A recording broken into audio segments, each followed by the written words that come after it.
All right, guys. So, you know how Fergie, that's Sarah Ferguson, has been kind of on the fringes of the royal family for a while? Well, it looks like she's about to drop a nuclear bomb.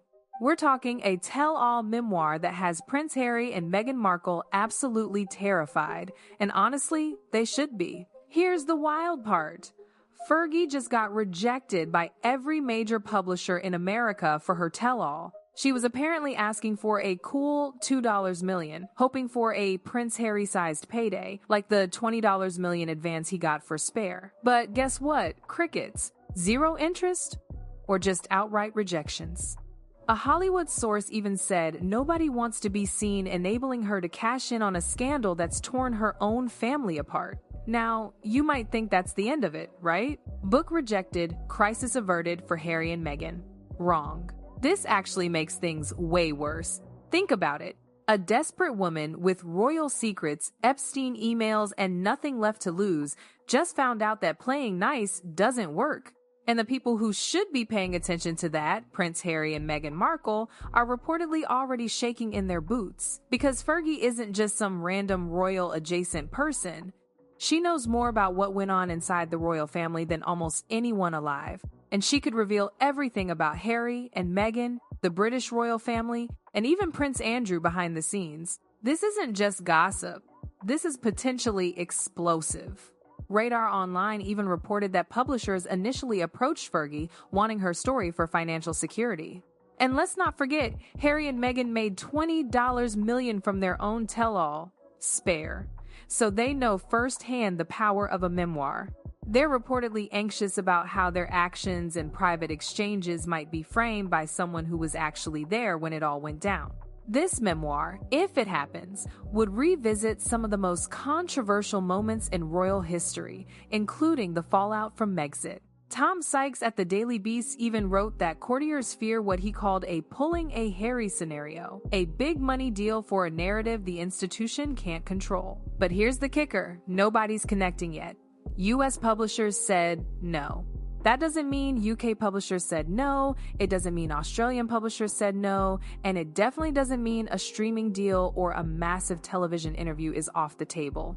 Okay, Magazine reported that Fergie has been closely analyzing Harry and Meghan's strategy, televised interview, then streaming projects culminating in a book. She sees it as a successful formula for both retaliation and financial stability. And she's apparently following that three-pronged strategy with real intent, preparing to go totally rogue on the royals. This could be an absolute disaster for the firm, because Fergie needs the cash. And she thinks it's already too late for her daughters, Beatrice and Eugenie, because William is slowly marginalizing them. Now, to understand why Meghan specifically is more vulnerable than anyone else in this situation, we need to talk about a relationship that nobody discusses enough: Meghan Markle and Princess Eugenie. Most people know the surface version. Eugenie and Meghan were friends, real friends. Eugenie even called Meghan just the tonic for Harry. They went on double dates, holidayed together, but there's a deeper layer. Omid Scobie's Finding Freedom claims Eugenie called Meghan just the tonic for Harry, noting their double dates and shared holidays. However, Harry and Meghan often overlook that Meghan leveraged Beatrice and Eugenie to get closer to Prince Harry. Fast forward to 2020. Harry and Meghan moved to California, and Eugenie and Jack Brooksbank moved into Frogmore Cottage, the Sussexes' taxpayer-renovated home. Eugenie lived in their house during a tumultuous period, attending the Super Bowl with Harry and even dining with them in Montecito. She was surrounded by their personal belongings, including Meghan's journals. And here's why this should alarm Montecito. Eugenie's mother is Sarah Ferguson. Meghan and Eugenie's bond was forged in trust during a crisis. As a new royal, Meghan, reportedly clashing with staff, confided in Eugenie. Insiders suggest Meghan shared intimate details, her palace experiences, her relationship with Kate, the staff tensions leading to bullying allegations, and the Megxit discussions, all shared in confidence. Naturally, Eugenie spoke to her mother. This direct pipeline, Meghan to Eugenie to Fergie, is precisely why Sarah Ferguson's potential memoir is Meghan Markle's biggest fear. Fergie doesn't need anonymous sources. She has a direct line to someone Meghan trusted during her most vulnerable royal moments. And what people say in confidence when angry, hurt, and planning an exit, that's prime book material. Now, let's consider Fergie's dire situation, which makes her even more unpredictable. After U.S. publishers rejected her, David Boies, Virginia Giuffre's attorney, sought Meghan's testimony in Andrew's civil trial. Tom Sykes of the Daily Beast described Fergie as fully cast out, no official role, no public funds. 7 charities dropped her after the Epstein files revealed she called Jeffrey Epstein her supreme friend. Her ex-husband faces criminal investigation. With 6 closed businesses and mounting debts, she's reportedly broke and almost homeless, bouncing between borrowed villas and high-end retreats, even spending a month at a $17,000 a night Swiss clinic. This isn't a woman new to controversy. In 1996, her memoir, My Story, contained a passage about borrowing Princess Diana's shoes and catching plantar warts, which so offended Diana that they never reconciled before Diana's death. Sykes notes Fergie has a history of upsetting the palace for publication. She has secrets, and her financial desperation could lead her to reveal them. The Sussexes should be worried. Radar Online reported Eugenie is preparing a room for her mother at her $4.7 million Portuguese villa. Meanwhile, Andrew reportedly rants about his stripped titles at Royal Lodge. This is the York family. One parent under investigation, the other pitching a memoir from borrowed accommodation, and their daughter housing her mother in exile while her own royal future crumbles. A friend told OK! Magazine that an honest memoir would inevitably include accounts of where the bodies are buried in the royal family, driven by both financial and reputational motives. Fergie, a 66-year-old cancer survivor and grandmother, has watched her life within the institution collapse. The royal family's response reveals their concern. In Touch Weekly reports they're considering suing Fergie to prevent lasting damage, legal action against a princess's mother over an unwritten book. Prince William has reportedly cut off Beatrice and Eugenie, banning them from Ascot, excluding them from public events, and instructing family members not to appear in photos with them. Biographer Andrew Lowney even suggested they renounce their titles, stating Beatrice is really Mrs. Mapelli Mazzi now, and without the title, nobody would give her 5 minutes. This is where Meghan's vulnerability emerges. If Beatrice and Eugenie lose their titles, a growing possibility, what does Eugenie have left to protect? Why would she keep Meghan's secrets? Why would Fergie hold back? The palace's leverage is the threat of further punishment, but you can only threaten those with something to lose.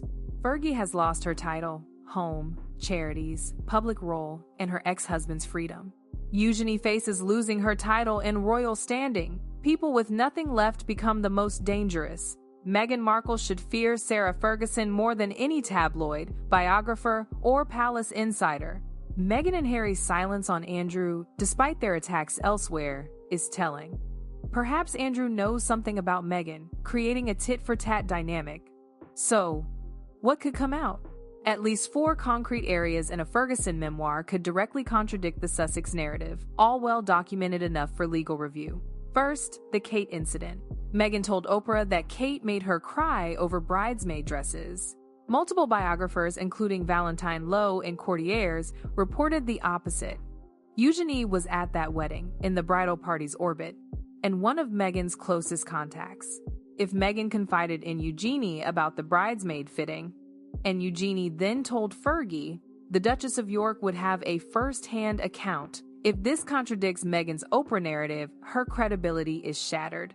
Second, the bullying allegations. In 2018, palace staff, including Jason Knauf, filed a formal complaint against Meghan. While the palace's internal review was never released, Eugenie was inside the institution, privy to both Meghan's perspective and the staff's concerns. Whatever Eugenie shared with her mother is now a potent memory in Fergie's mind. Third, the Megxit timeline. Harry and Meghan presented their departure as a reluctant, reactive move, driven by racism and lack of support. However, insiders suggest it was planned much earlier. If Meghan confided in Eugenie about exit plans in 2019, Fergie could reveal it was a strategic decision, not a forced one. This would dismantle the sympathy narrative underpinning the Sussex's American brand. Fourth, the Soho House connection. Meghan and Eugenie shared Soho House circles pre-Harry, with executive Marcus Anderson even helping arrange Harry and Meghan's blind date. Soho House's private London networks from 2013 to 2016 are now under scrutiny post-Epstein file releases. While no one suggests Meghan did anything wrong, questions about who she knew, when, and what was discussed in those private rooms could be illuminated by a Ferguson memoir. Once in print, it's irreversible. These are 4 critical areas where Meghan's narrative could be rewritten by someone not controlled by Montecito. This is reportedly what terrifies the Sussexes, not mere gossip, but the concrete possibility that their $20 million version of events will face a competing account from the mother of the woman who heard it all first. Here's the latest twist. U.S. publishers rejected Fergie's $2 million pitch, a stark contrast to Harry's $20 million spare advance. Fergie reportedly aimed for $11 million. This gap suggests publishers aren't rejecting the story itself, but the price. When a financially struggling, publicly humiliated woman, watching her daughter's royal roles diminish, returns with a lower number and a chapter detailing the bridesmaid dress drama, private comments about Kate, or the true Megxit timeline, the answer will be vastly different. Sarah Ferguson, broke, exiled, rejected by American publishers, and witnessing her daughter's reduced royal standing might be the only person able to rewrite the Sussex story. Not through power, but because she has nothing left to lose. And her closest confidant, the daughter who lived with Meghan and heard her story before anyone else, is the person Meghan trusted most. This story is developing, and we'll cover every detail. The question